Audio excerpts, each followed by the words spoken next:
Welcome to Under the Greenlight, where business owners share their story about entrepreneurship, open up about their greatest victories and challenges, and map out their journey from startup to success. And now here's your host, Dimry Henry, Managing Partner of Greenlight Tax Group. Welcome to Under the Greenlight. Today we're excited to have our guest Dave Smithen with Comforcare Home Care, Dallas, Park Cities. Welcome. Thank you. Yeah, so glad you're here. So I met you in our office a couple weeks ago, and I was just blown away by your business and how you got started. So I'd love for you to kind of just start there. Tell us a little bit about, first of all, what is Comforcare? Tell us about that, and then we'll kind of just dive in. Sure. So Comforcare Home Care is an in-home care service for the elderly and disabled. And we target the Park Cities, Preston Hollow, Bluffview, East Dallas, Lakewood, Lake Highlands, that particular kind of central Dallas County. Right. We can service outside of that, but that's kind of our target area. That's like your sweet spot. So Yeah. what do you mean by home health care? What does that typically entail, and who is it for? So it's not home health. So home health Okay. implies medical. Okay. We do everything that's non-medical, Okay. up to medication reminders only. We can't administer medication. Oh, wow. So, yeah. And so these are for the elderly. Primarily, yes. Primarily, or maybe people who are sick that just want to stay in their comfort of their own home. They want independent living. They don't want to go to a hospital or, say, a nursing center. Right. They can live independently on their own, but they just might need someone to come in and check on them regularly. Yeah, I read recently I think the statistic was 75% to 80% of elderly want to stay at home. Well, I bet.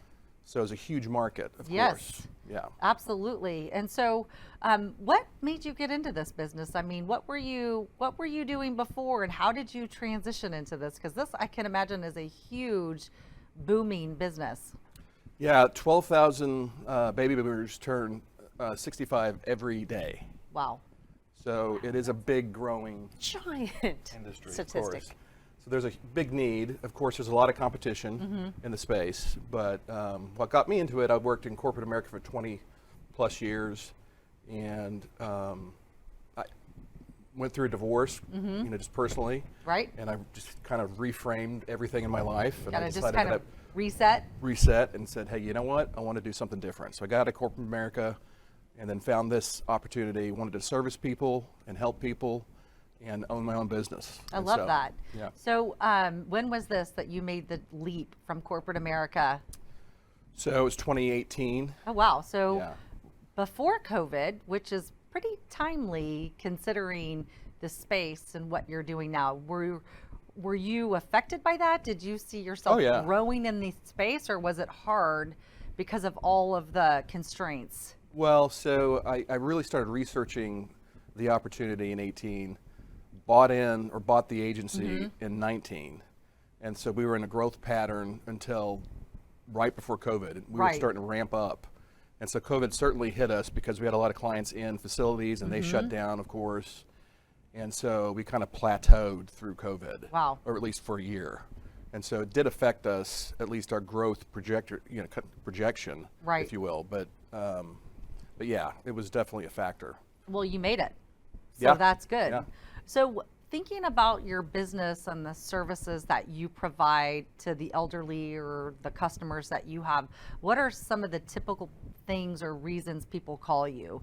And who would you say is the customer that's actually calling you? Because I would think that maybe it's children calling you, say, I need some help for my parents who want to stay at home. Do you find that happening?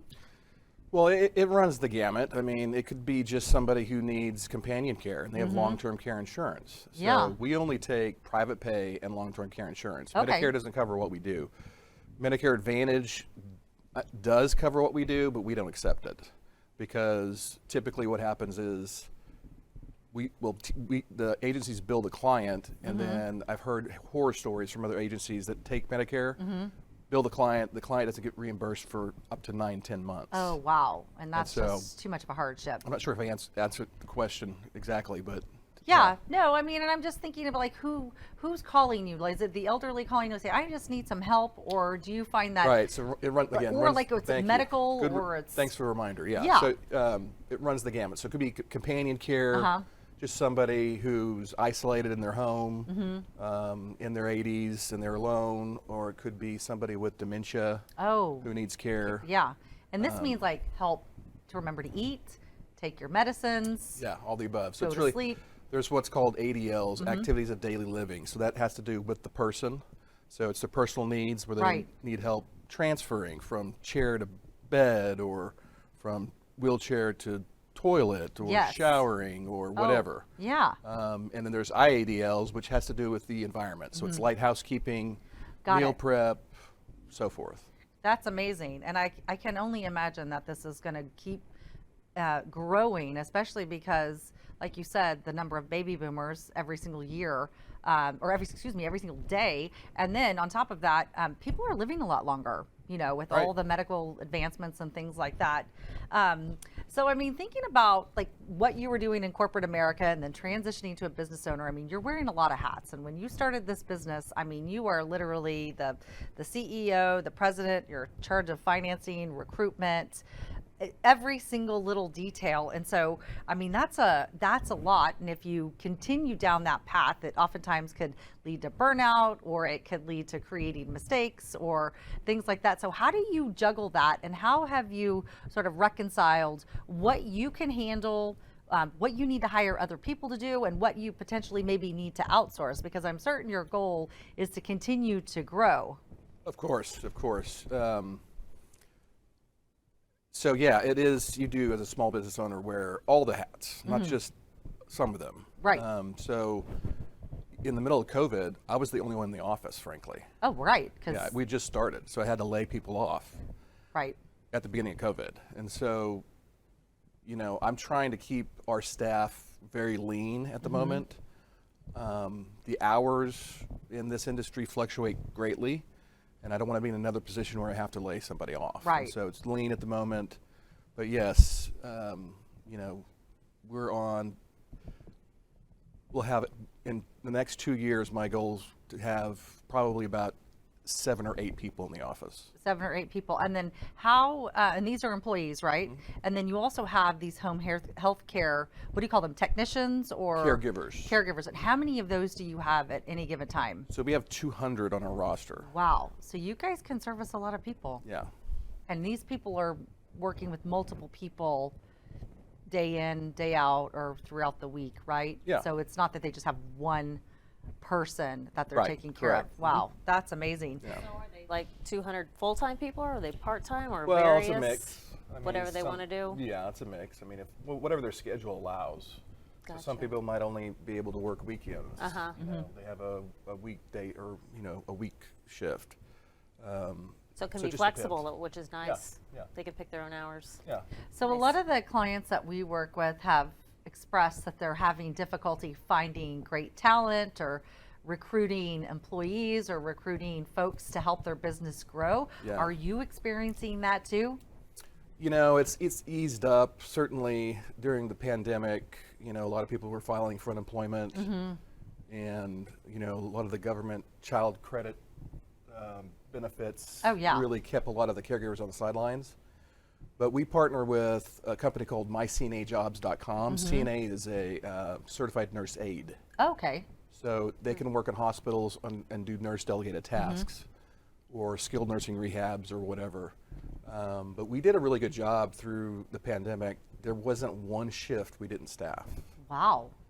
Yeah. That's and we were able to amazing. recruit pretty, we did a heavy recruiting job, but yeah, I was pretty proud of us, actually. That's great. So Yeah. thinking about your goals, like what are your goals in the next 2 to 3 years, and what do you think is going to be the biggest challenge in helping you really reach those goals? That have to do with staffing, or is it competition? Is it insurance? Kind of what are your thoughts?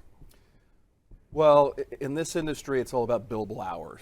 Okay. Right? So we are in a good spot now, but we'd like to get to, there's a company in town which will remain nameless. Nameless, if I can get my words together there. The owner sold the company, and they were billing about 10,000 hours. Okay. And to my understanding, at least. And so they did a great job. That's a great goal. It's fantastic. I don't know if we're going to reach that. I'd be happy to get to half that. Right. Well, considering the market and the need, I think you could probably get there. You just got to find the right staff. Right. For sure. Yeah. And so, you know, we've kind of talked about this a lot, and I know we've met, and we kind of do the same thing, but in a different way. I mean, your business is about caring for people and making sure that they are taking care of themselves and they kind of get what they need so they can thrive and grow and continue to live. And we kind of do the same thing, but we do it with business owners. So, you know, we're all about helping businesses, you know, identify their strong KPIs so that they can understand what is it that's driving their profits, where can they become more profitable, where are some of the weaknesses, what are some of the things that they can outsource. And so thinking about the financial health of your business, how do you feel as the man and the guy who's wearing all the hats? Is that something that stresses you out? Is that something that you feel like you have a really good stronghold on? How do you reconcile that? Well, you know, in corporate America, there's stress, of course. Absolutely. This stress is a different kind of stress. For sure, it's definitely a very challenging task at hand. But I think the team we have in place right now, and we're missing one or two key people.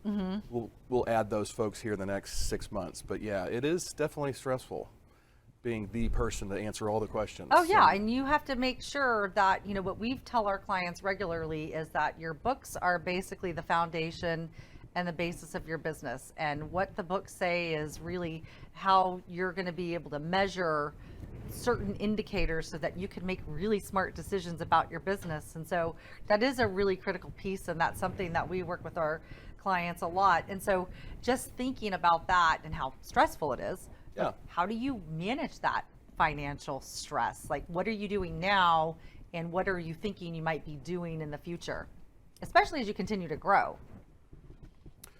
Well, it's a juggling act. I mean, for sure. You know, we did pretty well last year.